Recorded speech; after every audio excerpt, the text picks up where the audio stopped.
Il est 13 heures, mesdames, messieurs, bienvenue à l'actualité de la mi-journée sur CamNews 24 et ITFM. Au sommaire, le Cameroun vient de lancer son plan stratégique national pour améliorer la santé maternelle et infantile sur la période 2025 et 2030. Deux héroïnes luttent contre la prise d'otages en baie dans la région de l'Adamawa. Ces Amazones ont rejoint les rangs des comités de vigilance pour lutter contre les preneurs d'otages. C'est tout pour la vitrine. Et voilà, mesdames, messieurs, une fois de plus, bienvenue dans ce 13h sur CamNews 24 et ITFM, en direct de Garoua. Nous vous le disions, santé maternelle et infantile, le Cameroun lance son plan stratégique national. Cette feuille de route vise l'amélioration de la santé procréative maternelle et infantile sur la période 2025-2030. Ghislain Kougan et Yves Tadjouf.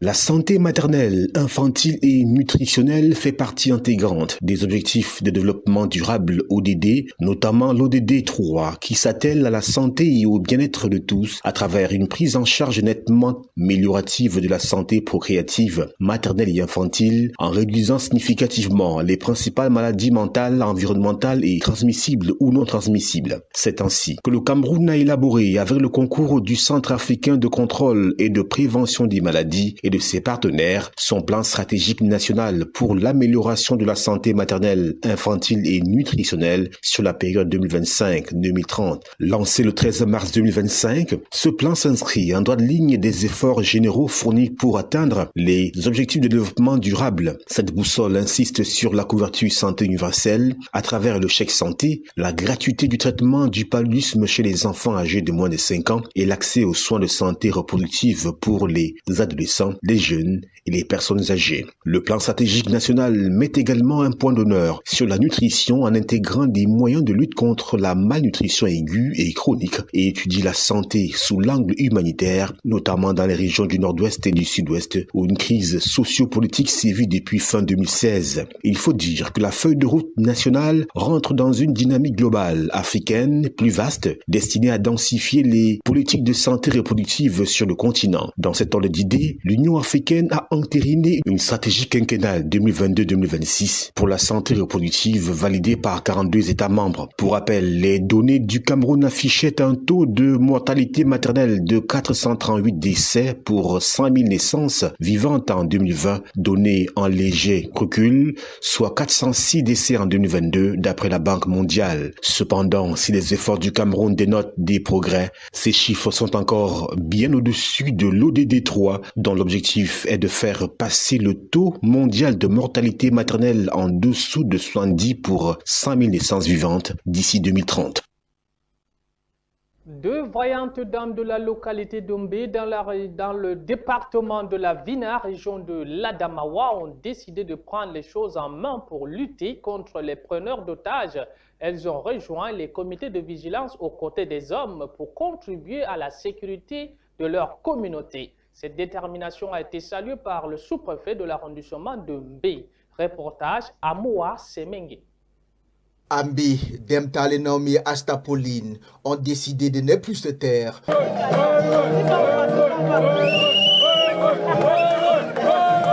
Le coup de sifflet retentit désormais comme un signal de ralliement contre les preneurs d'otages qui sévissent dans l'arrondissement d'Embi. Ces deux femmes ont rejoint le comité de vigilance du village d'Ena, marquant une étape décisive dans la lutte contre les enlèvements avec demande de rançon. Après des années d'observation et de soutien aux hommes qui assurent la sécurité de la communauté, elles ont officiellement intégré le comité lors d'une cérémonie présidée par le numéro 1 de l'arrondissement. C'est dans le département de la Vina, région de l'Adamawa, que ces femmes courageuses ont été installées dans leurs fonctions sous les applaudissements des forces vives locales à l'esplanade de la chefferie de Dena.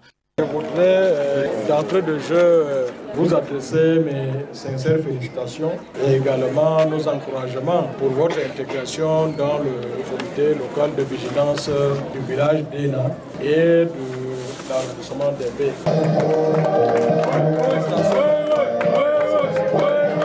Leur engagement sans faille et leur détermination ont suscité de l'admiration et le respect de tous. L'autorité administrative, traditionnelle et les forces de maintien de l'ordre leur ont apporté leur soutien indéfectible. Le chef du village d'Euna a même tenu à leur remettre du matériel pour les aider à mener à bien leur mission. Nous sommes heureux de vous remettre ces attributs aux membres du comité de vigilance de Déna.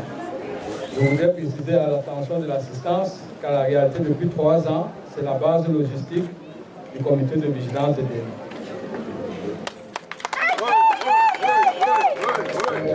Deux brillantes dames qui ont été intégrées au comité de vigilance de Déna.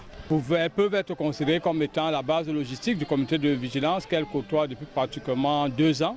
Et au-delà de cet appui aux questions sécuritaires dans le village de Déna, c'est 2 femmes actives, 2 femmes battantes. Plus que de simples figures médiatiques, Asta Pauline et Demtale Naomi sont devenues de véritables symboles. Dans la lutte contre les prises d'otages dans la région de l'Adamawa, elles affirment posséder les compétences physiques, mentales et l'expérience nécessaires pour faire reculer les fauteurs de troubles qui menacent la paix et la sécurité dans l'arrondissement d'Embi. Nous sommes la femme de sécurité de Déna. Nous allons aider les hommes à maintenir la sécurité des vigilants à Déna. Nous avons eu la torche, les bottes, les sifflets. Bon, nous sommes contents, bien et intelligents pour notre travaux des comités de vigilance, pour notre village et autres villages. Dans les prochains jours, les ravisseurs n'ont qu'à bien se tenir, car dans le quartier latin de l'Adamawa, ils seront traqués sans relâche grâce à la volonté et la détermination de ces femmes, aux côtés du comité de vigilance et de l'armée de terre, notamment son corps d'élite, le bataillon d'intervention rapide. Direction à présent l'extrême nord du Cameroun. Une initiative innovante du conseil régional transforme l'éducation et la santé de la ville de Maroua. Grâce à des équipements modernes, les établissements scolaires et les hôpitaux de la région bénéficient d'un soutien crucial, ouvrant la voie à un avenir promoteur pour toute la communauté. Reportage. Dans l'extrême nord du Cameroun, une initiative promoteuse a été lancée pour améliorer l'éducation et la santé de la population. Le Conseil régional de l'extrême nord a récemment offert des matériels didactiques, des tables bancs et des lits d'hôpital aux établissements scolaires et aux hôpitaux de la région, répondant ainsi à l'insuffisance d'équipements et d'infrastructures dans ces domaines cruciaux. Les établissements scolaires de la ville de Maroua accueillent avec enthousiasme cette aide précieuse. Ces équipements modernes visent à améliorer les conditions d'apprentissage et à renforcer les infrastructures de santé pour toute la communauté. En tant que représentant de l'État, je dirais toute ma satisfaction pour les travaux abattus par ces conseils. Les comptes administratifs et de gestion ont été adoptés. Plus important, c'est à quoi est destiné ces budgets. À ce niveau, le travail abattu par le conseil mérite franchement des applaudissements, mérite des félicitations. Pour le conseil régional de l'extrême nord, cet investissement dans l'éducation et la santé est essentiel pour le développement de la région. Le besoin est énorme. L'enseignement secondaire, on a actuellement 72 000 tables bancs. Il manque 70 000. Nous avons acheté autour de 6 000, 5 780. Ça réduit à 65 000. Le besoin reste. Il faut qu'on commence quelque part avec les moyens disponibles. La même chose aussi, les centres de santé, mais les districts, les hôpitaux des districts. Ce soutien matériel ne se limite pas seulement aux équipements scolaires, il représente aussi un espoir pour un avenir meilleur, en offrant aux habitants de Maroua les outils nécessaires pour réussir, ainsi qu'un accès à des soins adéquats. Le conseil régional ouvre la voie à une éducation plus inclusive et équitable. De l'eau potable enfin à Bengum, ce village de Fumbo dans le département du Noun souffrait d'une pénurie d'eau potable. Les habitants devraient parcourir des kilomètres pour obtenir de l'eau, s'exposant ainsi à des maladies, mais grâce à l'initiative de leur chef, le village va désormais disposer d'un point d'adduction en eau potable. Reportage Nouridine Bobo. Dans le département du Noun, les habitants de Begom parcourent de longues distances pour s'approvisionner en eau. Le manque d'eau potable dans cette localité s'aggrave, exposant ainsi les riverains à de nombreuses maladies d'origine hydrique. Parlant de l'eau, vous savez, l'eau c'est eau de vie. Je vais commencer par vous dire que aucune maladie, aucune pathologie Il ne peut être contre-indiqué, ne peut dire qu'on ne doit pas boire de l'eau. Donc l'eau est valable pour tout le monde. Ça veut dire que l'eau, c'est la vie. Et parlant donc de l'eau, lorsque vous ne buvez pas de l'eau potable, de l'eau traitée, vous êtes prédisposé à des multiples maladies que nous appelons maladies hydriques, donc maladies qui ont pour cause de l'eau, en l'occurrence la fièvre typhoïde et certains types de diarrhée également. Parce que quand l'eau n'est pas potable, ça peut causer la diarrhée. Les habitants du village Begom ne cessent de déplorer leur calvaire quotidien. La recherche de cette liquide précieuse qui de surcroît n'est pas potable. Pour accéder au point d'eau situé sur le mont Begom, ils doivent fournir des efforts considérables pour gravir la colline. Nous avons accepté de grimper la colline ce matin pour pouvoir apporter notre contribution humaine à l'édifice du captage d'eau qui servira à tout le village Baïgom, à ce que toute la population ait une eau potable et de qualité. Face à cette situation, le chef traditionnel, avec le soutien d'experts d'une structure spécialisée, a pris l'initiative de construire un point d'eau potable. Il rassure ainsi la population qui souffre depuis de nombreux mois un avenir meilleur. Comme vous voyez, Baïgom, il y a de cela un temps que Baïgom souffre énormément pour le problème d'eau potable.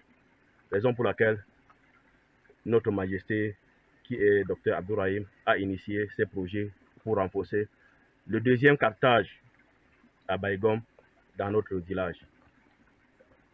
Et je lance un appel, premièrement dans mon quartier, où je suis le président de la nouvelle génération pour le développement de mon quartier.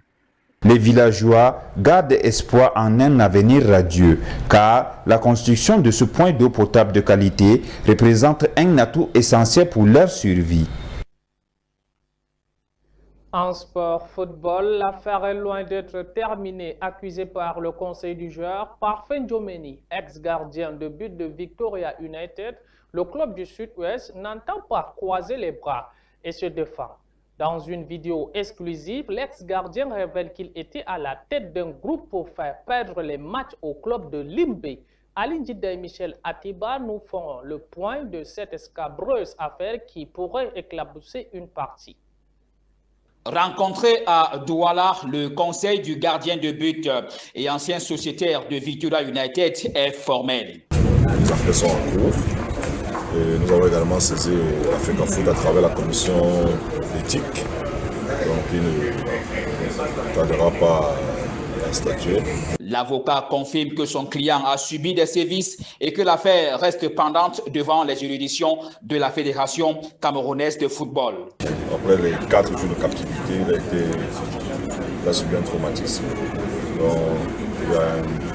il y a un psychologue qui le suit. Dans le camp du club de Limbe, la thèse d'un sabotage des matchs par un groupe de joueurs est l'argument qui sous-tend la position de l'équipe de la région du Sud-Ouest. Les champions sortants ont toujours pointé leur gardien comme le principal moteur de cette machine à détruire la formation de Limbe. Il peut vendre les matchs avec la complicité de mon père et il m'a demandé d'impliquer certaines de mes coéquipiers pour qu'on fasse ça ensemble, pour m'aider, pour qu'on puisse avoir l'argent et qu'il va me faire voyager.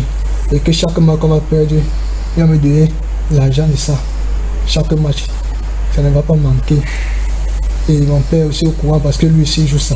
Parfait Ndiomeni avoue ici avoir été monté pour faire perdre les rencontres à son équipe en jouant au jeu du hasard. L'agent de Limbe a approché mon oncle que Victoria ne doit pas gagner les matchs, aucun match ici, qu'on doit tout perdre et qu'on descende. C'est ça. Le réseau est bien huilé et est entretenu par des personnes que le joueur cite lors de cette audition dont nous avons obtenu quelques extraits. Selon nos sources, Opopo a aussi saisi la Fédération camerounaise de football afin que la lumière soit faite sur cette affaire qui pourrait ternir l'image de nos championnats professionnels. Les filles qui font des ventes en ligne sont comme des femmes d'affaires, jamais de temps pour leurs tâches ménagères, mais toujours du temps pour répondre à un client. C'est comme si leur maison était juste un décor pour leur entreprise virtuelle et leur mari est juste leur employé qui n'a pas de salaire. Fin de 13h, mesdames, messieurs, sur Camnews 24 et ITFM 103 émettant depuis Gawa. Rendez-vous à 20h.